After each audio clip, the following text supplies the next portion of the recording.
and touch the sound of silence. And in the naked light I saw 10,000 people maybe,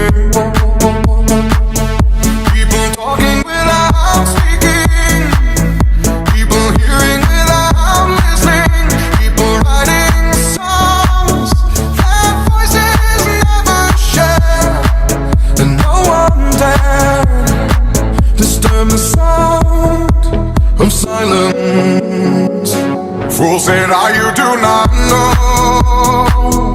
Silence like a cancer grows. Hear my words and I might teach you. Play my arms and I might reach you. But my words, like silent raindrops, fell and echoed in the wells of silence.